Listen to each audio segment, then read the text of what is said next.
In the desolate desert of Sardegnia, the desert named after a famous explorer, Bob the Rich, who set out on a desert adventure with his pals on a jeep. Come get some. They came across an ancient hidden temple that would change their lives forever.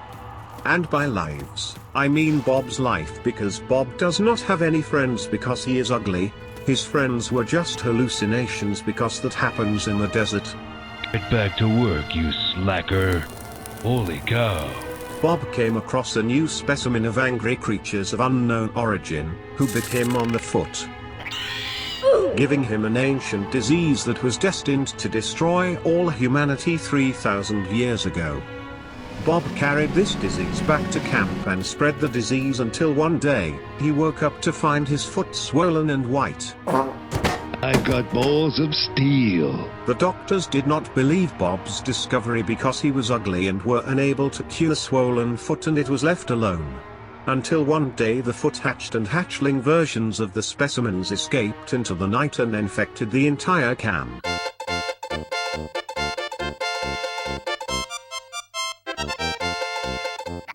The disease was called Sardegnia and the creatures were called sardines. These sardines were hard to kill because the eggs were impossible to break.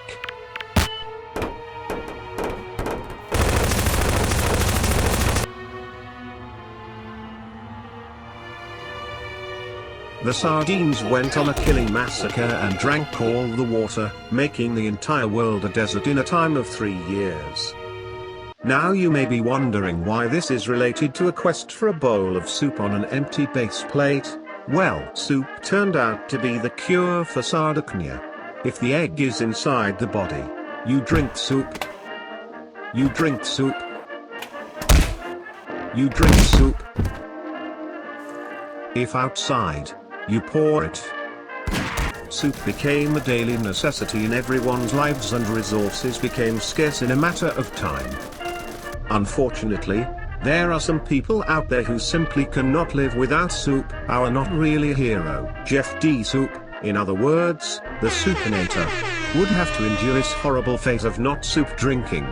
Jeff loved soup more than anything. It was cheap, durable and did not rot unless the can was opened. Soup saved Jeff when he was little in a nuke shelter survival incident regarding the war between weebs about who was the best waifu. Jeff was inspired by soup and became a pro wrestler, sponsored by the biggest soup company on earth. However, soup was now gone and so was Earth, which was renamed to Sardegnia because of confusion because everything was desert. Water was not a problem because you do not need to drink or eat in Gary's Mod. Jeff was so desperate for soup that he did not care who he stole it from. And that was the story how he tripped the alarms and got himself in trouble.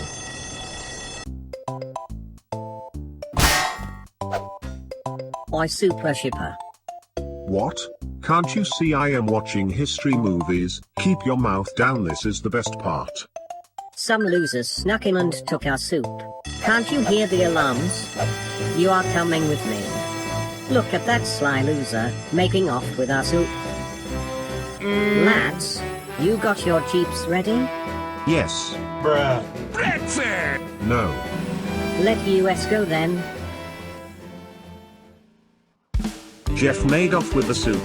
However, he was being tailed by 3 oncoming jeeps. Fortunately, he had weaponry, including a rebound spaghetti launcher with him to fend off against the somewhat bad guys. He has a rebound spaghetti, watch out.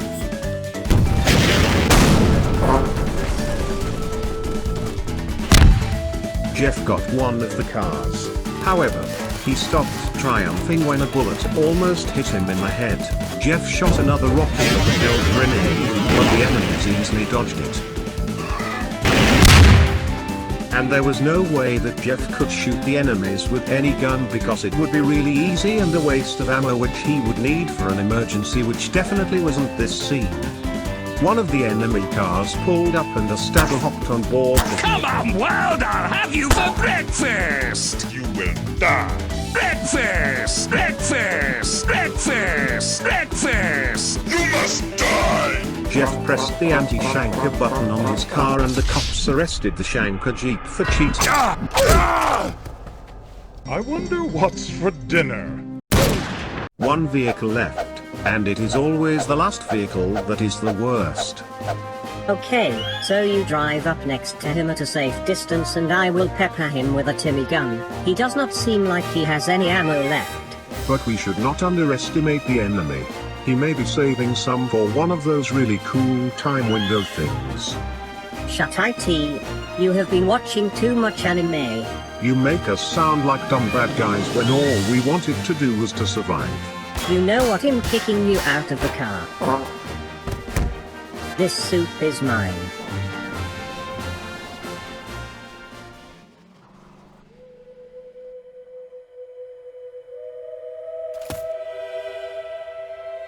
Well then. Seemed that I was too smart to die from this chase and cut off my death flag. Well then, time for me to become a main character in another movie. This one is stupid. Jeff was in trouble. The final bad guy was on him and he did not want to spend his infinite action movie ammunition on a lowly not really bad guy. Then he spotted the thing that could save himself and his stolen soup from this nightmare.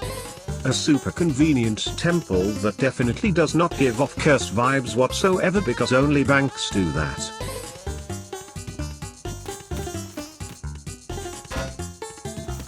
I lost him. Where did he go? He had to be here somewhere and definitely not this temple you can easily hide in.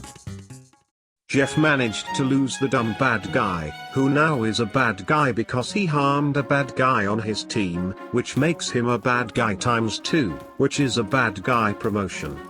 The temple that Jeff entered contained a lot of charred corpses and chunks of flesh, as well as these stupid black spider things that kept attacking Jeff. They did not deal actual damage, but they hurt quite a bit. Eventually, upon walking around and following his heat sensing senses to find a cold place because science physics it was like 50 degrees hot outside, Jeff came across a boss fight hall-like place with a godlike being. The godlike representative of your average bad guy from a kid-friendly movie, standardized skeleton. Jeff did not proceed to ask the skeleton who he was and what his quest was and instead starting to shove his really tiny finger into the skeleton's eye hole. After giving off a spooky scream, the skeleton looked at Jeff and told him about the skeleton's career as some kind of guardian. It is written, only Link can defeat Ganon. Protecting the so-called last hope and only a being with the element of all purity could go into the big hole at the back and not accepting results in a big fight. So, Jeff laid the skeleton down and poured soup into its other eye hole, the soup that Jeff has kept in his super amazing transparent cargo pants that most characters from poorly written stories have because the writer and director forget some things because they are not paid enough. And miraculously because of Jeff's creative behavior he was given a cheat pass with the permission to proceed into the temple and so he no-clipped through the stereotypical Roblox obstacle course that developers use to make the story more fun and challenging for the players. Oh dear. Now Jeff has entered the astral realm and is presented a book with a button. But that was not the matter. What mattered was that Jeff had no soup left because the no-clip cheating only worked for Jeff and not the soup. The soup is now gone forever and Jeff is currently experiencing his super sad scene where he stands in the rain and does absolutely nothing. Unfortunately, Jeff's sad scene was brought to an end when he heard not so familiar voice. I finally caught up to you. To think you managed to get through this dungeon without a scratch. You may be wondering how I was able to get here. Well, you can tell by my Skyrim armor that I have gone through lots of dungeons. Dwarven dungeons that is, which is the worst dungeons and I have come to end you for killing my clan and father. Even though I was the narrator I do say, I did not know that this guy was a massive nerd, like, a serious moron. The pinnacle of stupidity, not because he plays Skyrim but he did some really cliched things. Let me guess. He will pick a fight with Jeff. Such sins deserve a fight to the death, and with your tomato soup blood I shall become pure and save Igelknytt from the sardines. Got it. By the way, Jeff formed a contract with the soup company to make his heart generate soup rather than blood for his career as a wrestler. And this temple is a last hope sanctuary made 3000 to purify Earth in case of a Igelknytt XK class end of the world scenario. The SCP Foundation could have gotten to this place if it wasn't for the fact that they don't exist. In this world, that is. And so, the fight music played. The nerd was doing some stupid moves with his strangely oversized sword, while Jeff stood idly because he is currently in the middle of a soup stroke and is unable to process. I shall strike first. Watch this move. I have used this to slay multiple dragons and ogres. Soup. Sword. Death. Magic. Attack. He was shot in the head. His really long magic spell was so long that Jeff finally got back to his senses and self-defended, which means he is not getting arrested by the cops for murder. Upon paying his respects, Jeff dawdled up to the magic book that I forgot existed and started reading. Sardines hate soup. This place was built to worship soup.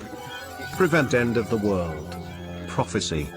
Insert soup here. Sacrifice for humanity. Blah blah blah. Nobody really reads books anymore. Jeff pressed the button and the whole place exploded. Wait, what? The place exploded? So, you are telling me that I accidentally killed the main character with my lack of paying attention? Oh god no, if my boss hears about this, he will kill me. Do not tell anyone what happened. Well then, I am off.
Wake up, worthful sacrifice. Your journey has ended. You may be wondering who I am, sacrifice.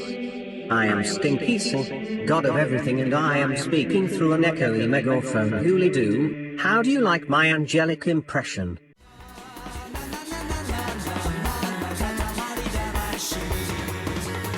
Not much of a talker, are you, either way? Wowee, you really helped the environment there. Look at that beautiful grass. That tree is hot, but the black spider thing is even hotter. Gee, it is on fire. Such a feat gives you one wish to do whatever you want. Heck, you can even wish for more wishes, and to become God, because you sure did me an amazing chore by saving the world. So what'll it be? Firstly, you shut your mouth, your banana-faced, gab-be-goofy, all-godly, knife-juggling, milk-drinking Fortnite victory royal flexing, weather-tweeting hippo living the top life as some lazy loser without a job looking like he is in his mid-5000 when the world needs him. He is doing absolutely nothing but letting someone else do the horrible task of cleaning. Do you have any idea how long I lived my life without a cup of soup? The amount of risk I got myself into to acquire living this long. It was not my fault for getting my insides replaced with soup, forcing me to have nothing but soup to prevent my insides from becoming gas. Truck you. Cluck off. and take me to a place far away where I can have my soup in peace in an empty base plate. Golly, I see why you were muted. And once again with those stupid phrases. The only reason why you became God is because you do not have any friends. Why was I even chosen to represent Soupkind? At least I got what I asked for. Now why don't we get back into business? Very hot life-sized can of soup.